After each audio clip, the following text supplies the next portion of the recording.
Your position is being eliminated in our restructuring. My name is Ryan Faulkner.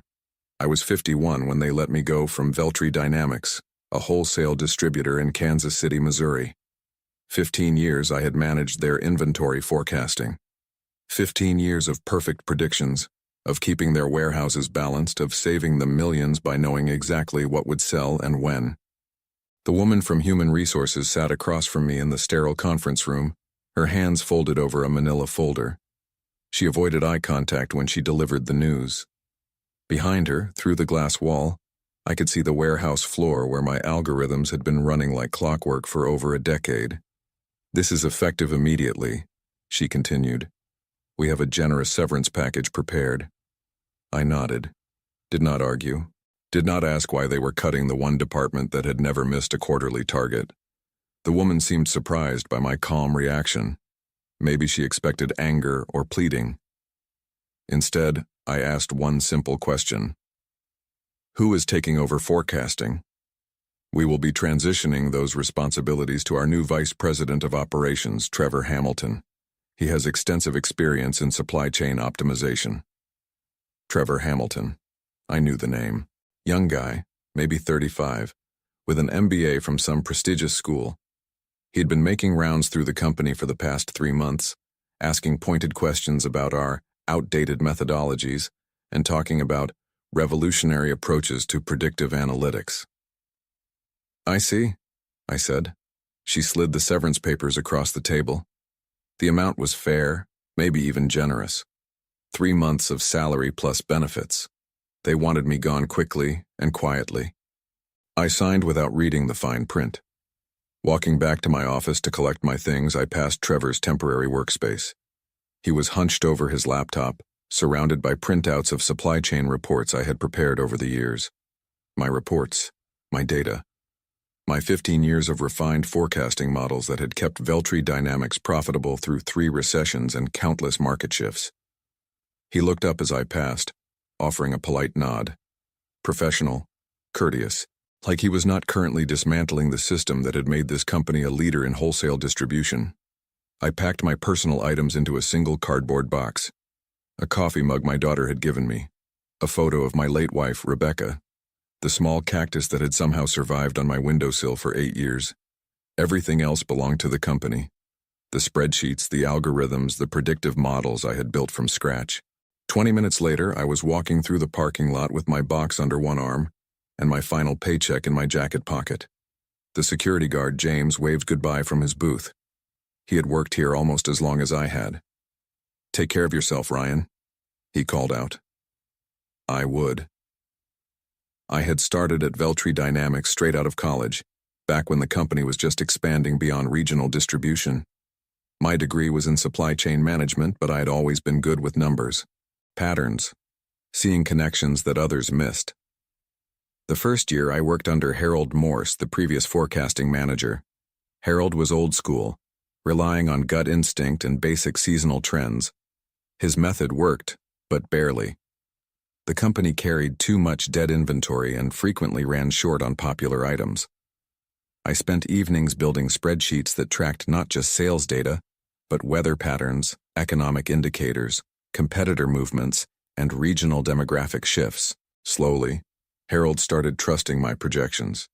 When he retired 5 years later, I inherited his position and immediately implemented my systematic approach. The results spoke for themselves. Inventory turnover improved by 30% in my first year. Dead stock dropped to less than 2%. During the 2008 recession, while competitors were liquidating excess inventory at massive losses, Veltri remained profitable because we had anticipated the downturn and adjusted our purchasing accordingly. My wife Rebecca was proud of what I had built. She would listen patiently when I explained how seasonal flu patterns could predict demand for certain home goods, or how changes in gas prices would affect regional buying habits. She called me her crystal ball husband. Rebecca passed away 4 years ago. Cancer. After the funeral, work became my anchor. The numbers did not lie or leave. They were consistent and predictable, unlike everything else.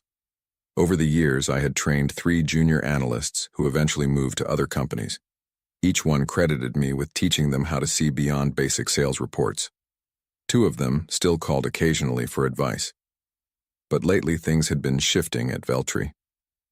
The company had been acquired by a larger corporation 8 months ago, and the new management brought different priorities. They talked about synergies and streamlined operations. They hired consultants who had never worked in wholesale distribution, but spoke confidently about best practices and industry standards. Trevor Hamilton was one of these consultants, promoted from within the parent company. During his first meeting with my team, he reviewed our forecasting methods with obvious skepticism. "These models seem quite complex," he had said, scanning through my quarterly presentation. "Are we certain this level of granular analysis is necessary? Most modern systems rely on simpler, more automated approaches." I explained how our complexity was actually precision, how tracking 17 different variables allowed us to predict market shifts 3 months in advance, how our outdated methods had delivered 15 years of consistent results. He smiled politely and made notes on his tablet. 2 weeks later, the restructuring was announced. My department was being optimized for efficiency. The writing had been on the wall, but I had ignored it, just like I had ignored the early warning signs when Rebecca first complained about being tired all the time. Some patterns, apparently, I was better at spotting than others. The call came on a Thursday afternoon in March, exactly 6 months after my termination. I was in my home office working on a freelance consulting project for a small regional distributor when my phone rang. "Ryan, this is David Kellerman." David Kellerman, Chief Executive Officer of Veltri Dynamics. In 15 years, he had called me directly exactly 3 times. Twice during crisis situations when my forecasts had prevented significant losses, and once to congratulate me on our record low inventory variance. "Hello, Mr. Kellerman." "Ryan, I need to ask you something, and I need you to be completely honest with me." His voice carried a weight I had never heard before. "Did you ever prepare forecasting models for the April through September period before you left?" I leaned back in my chair, staring at the ceiling. Of course I had. I always worked 2 quarters ahead. It was standard practice, part of what made my predictions so reliable. "Yes, sir. I prepared preliminary forecasts through October, actually. They should be in the shared drive." "That is what I was afraid of." There was a long pause. "Ryan, we have a problem. A big problem. Trevor made some significant purchasing decisions that went against what I am now seeing were your recommendations. We are sitting on almost $4 million in unsellable inventory."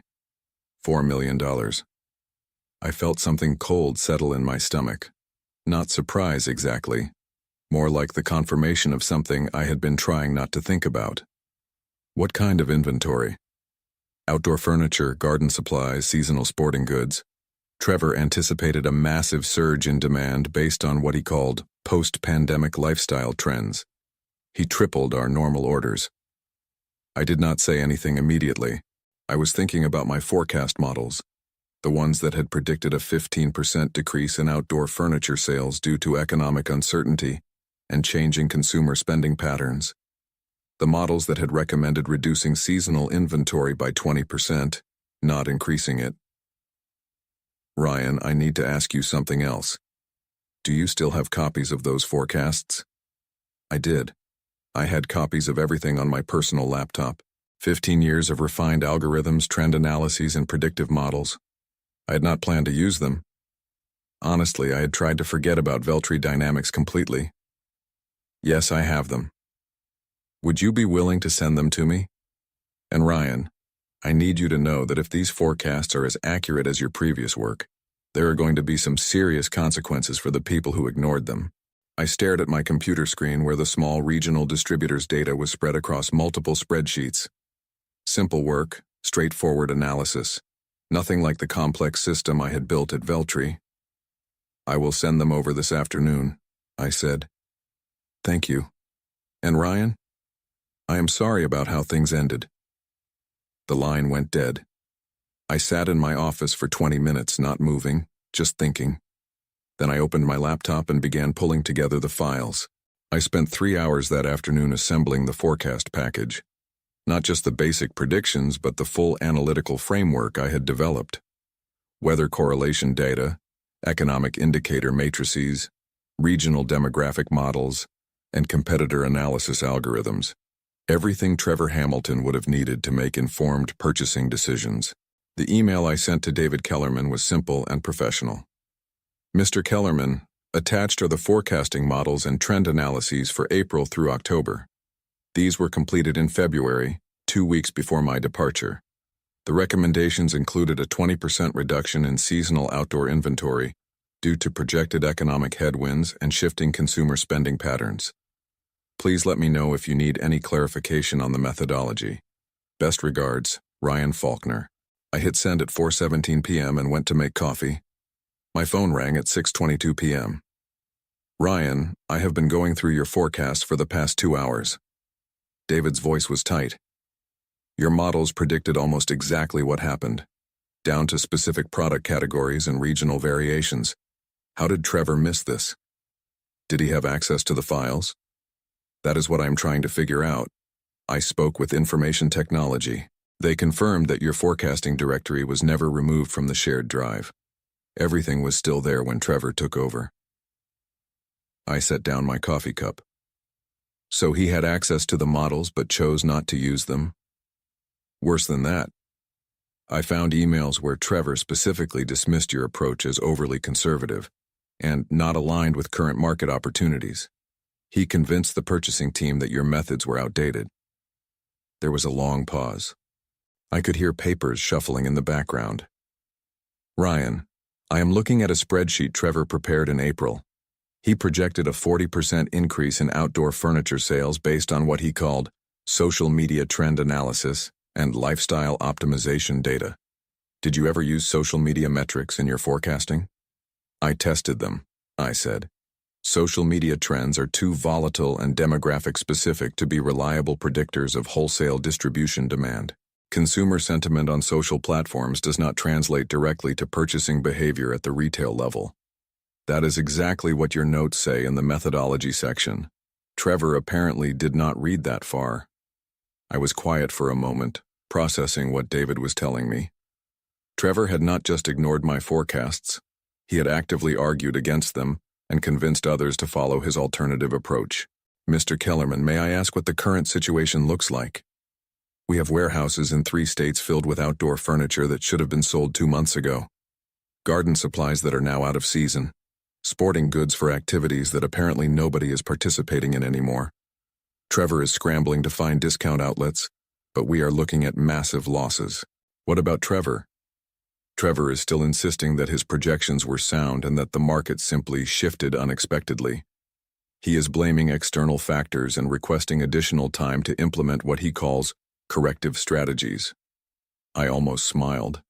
Trevor was doubling down instead of acknowledging the mistake. It was exactly the kind of behavior I had seen from other consultants who prioritized being right over being accurate. Ryan, I need to ask you something else. Would you be willing to come in and present your forecasting methodology to the board?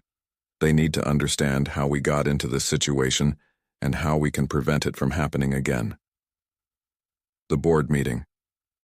I had presented to the board once before, during a quarterly review 3 years ago.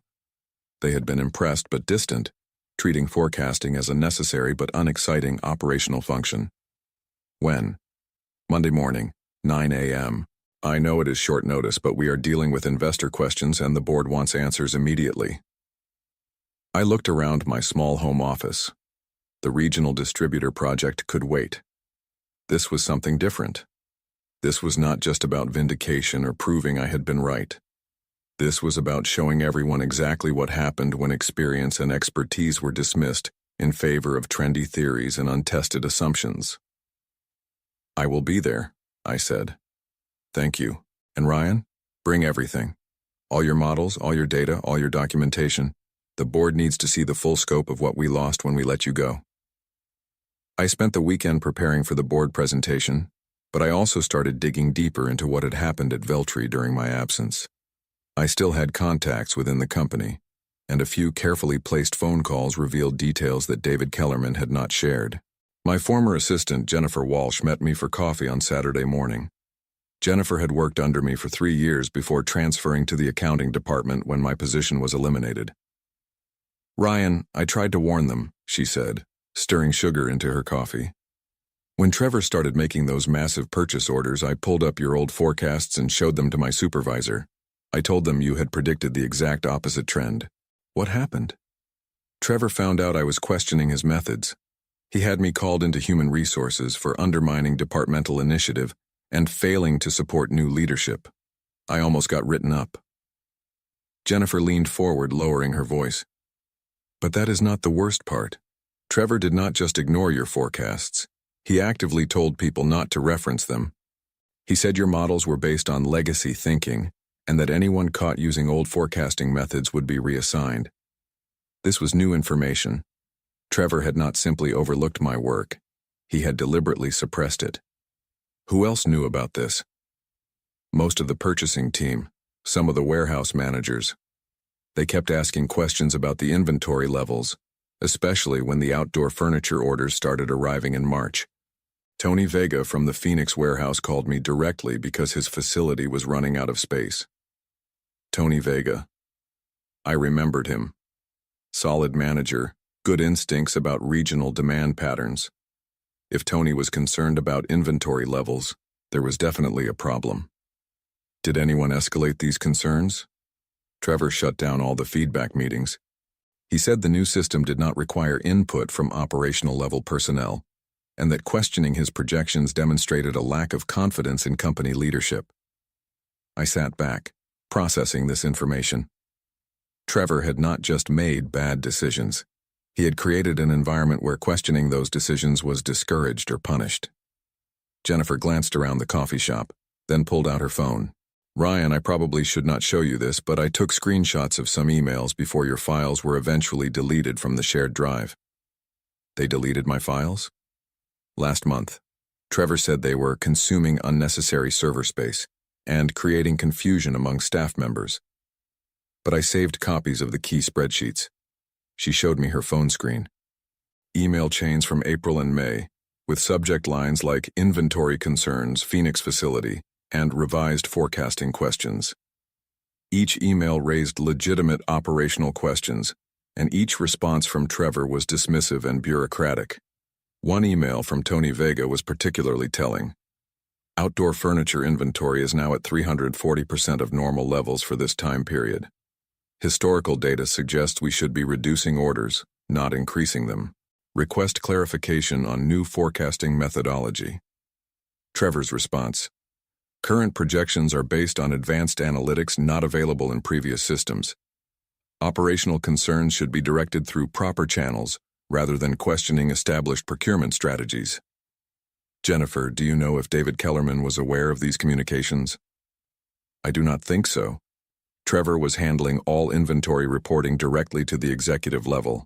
Mr. Kellerman was getting summaries, not the actual operational feedback. I finished my coffee, thinking about Monday's board presentation. The story was bigger than I had realized. This was not just about wrong forecasts or bad purchasing decisions. This was about systematic suppression of information and deliberate dismissal of expertise. Jennifer, would you be willing to provide copies of those emails to Mr. Kellerman? She nodded. I already printed everything out. I was hoping someone would eventually ask the right questions. I thanked Jennifer and drove home, understanding now that Monday's meeting was not just about forecasting methodology. It was about accountability and the consequences of arrogance. Sunday evening, I received an unexpected phone call from Tony Vega in Phoenix. Ryan, I heard you are presenting to the board tomorrow. I wanted you to know that several of us warehouse managers have been documenting the inventory situation since March. We have photographs, shipping records, and storage capacity reports. How did you hear about the board meeting? Word travels fast in this company, especially when $4 million of inventory is sitting in warehouses with nowhere to go. Listen, Ryan, we all knew your forecasts were solid. We tried to raise concerns through official channels, but Trevor blocked everything.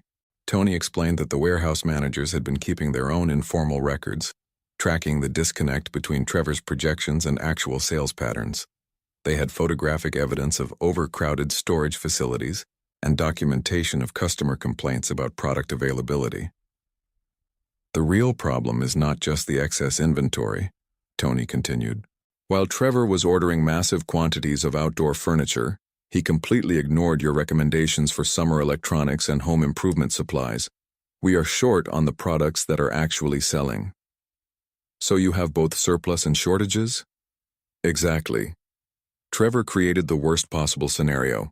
Too much of what customers do not want, not enough of what they do want.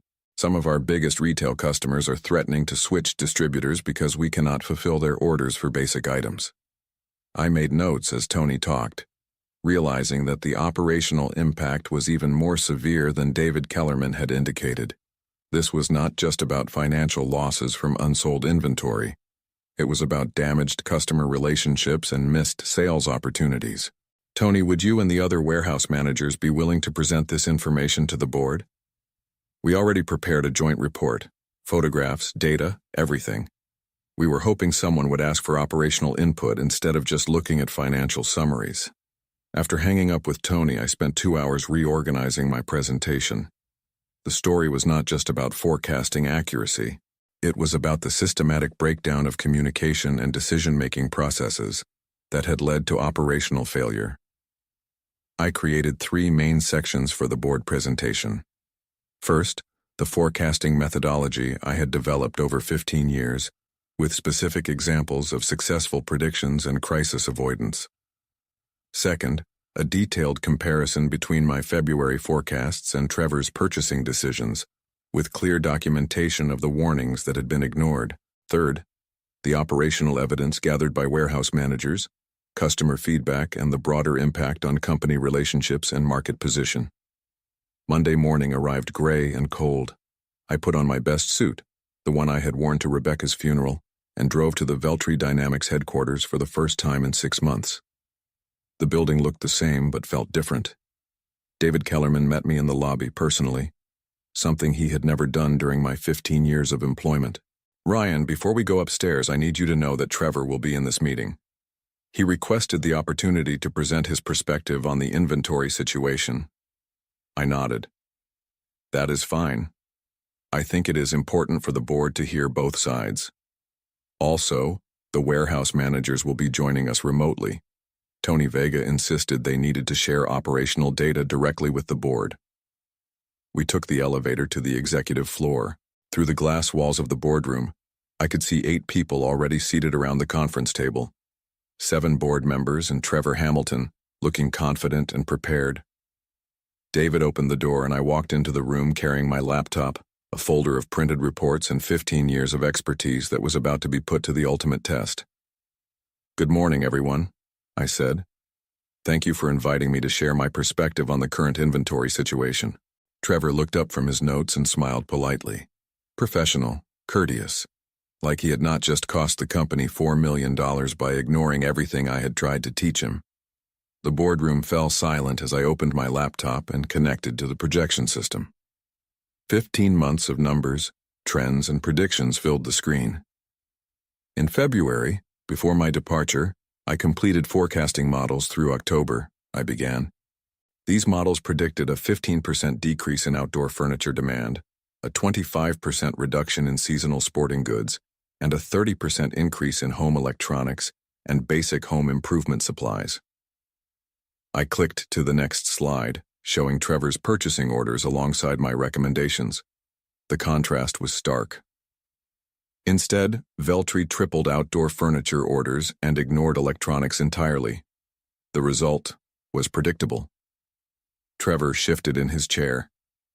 Those forecasts were based on outdated methodologies that failed to account for emerging market trends and consumer behavior shifts. I nodded and clicked to the warehouse photographs that Tony Vega had sent. Storage facilities crammed with unsold furniture, shipping containers sitting unopened in parking lots. These photographs were taken last week at our Phoenix, Denver, and Memphis facilities, I said. $4 million in inventory that my model specifically recommended against purchasing. Board member Elizabeth Morrison leaned forward. Trevor, you reviewed these forecasts before making purchasing decisions? I reviewed them, but determined they were overly conservative and not aligned with current market opportunities, Trevor replied. I clicked to the final slide. Customer complaints, lost accounts. Retail partners switching to competitors because Veltri could not supply the electronics and home improvement items that were actually selling. The operational managers have documented evidence of these issues, I said. Tony Vega from Phoenix Warehouse is standing by to provide details. David Kellerman activated the conference call, and Tony's voice filled the room. For 10 minutes, Tony and 3 other warehouse managers presented photographs, shipping records, and customer feedback that painted a devastating picture of operational failure. When Tony finished, the boardroom was completely quiet. Chairman Walter Jenkins looked directly at Trevor. "Mr. Hamilton, do you have any response to this operational evidence?" Trevor straightened his tie. "These are temporary market adjustments that could not have been predicted using historical models. My projections were based on comprehensive analysis of emerging trends." I opened my laptop again. Actually, they were entirely predictable. I have similar patterns from 2008, 2015, and 2019. Economic uncertainty always reduces discretionary spending on outdoor furniture while increasing demand for home improvement supplies. Elizabeth Morrison studied the projection screen. "Ryan, what would have happened if your recommendations had been followed? Based on actual sales data from the past 6 months, Veltri would have generated approximately $1.2 million in additional profit instead of sitting on $4 million in unsellable inventory." Trevor started to respond, but Chairman Jenkins raised his hand. "I think we have heard enough. Trevor, please step outside. The board needs to discuss this situation privately." Trevor gathered his papers and left the room, closing the door behind him. The board voted unanimously. Trevor Hamilton's employment was terminated immediately. David Kellerman was directed to explore legal options for recovering losses caused by willful disregard of established forecasting protocols. "Ryan," Chairman Jenkins said, "we would like to offer you Trevor's position as Vice President of Operations, with full authority over forecasting and inventory management." I looked around the boardroom at faces I had rarely seen during my 15 years with the company. People who were now completely focused on my expertise and experience. "I appreciate the offer, but I will need some time to consider it." "Of course. Take whatever time you need." After the meeting, David Kellerman walked me to the parking lot. "Ryan, I want you to know that letting you go was the biggest mistake this company has made in 20 years. I got in my truck and drove home through Kansas City traffic, thinking about the offer and what it would mean. Vice President, full authority, the chance to build something even better than what I had created before. 2 weeks later, I accepted the position. My first executive decision was to restore the comprehensive forecasting methodology I had developed over 15 years. My second decision was to implement mandatory review processes that would prevent any future dismissal of operational expertise. Jennifer Walsh became my new assistant manager. Tony Vega was promoted to Director of Warehouse Operations. We began rebuilding the communication systems that Trevor had systematically dismantled. The $4 million in unsold inventory was eventually liquidated at a 60% loss. Trevor Hamilton found new employment with a consulting firm in Chicago, where he continues to provide advice on supply chain optimization. I kept the email thread from the day David Kellerman first called me, not as a reminder of vindication but as evidence that expertise and experience cannot be replaced by theories and assumptions. Sometimes the numbers speak louder than words.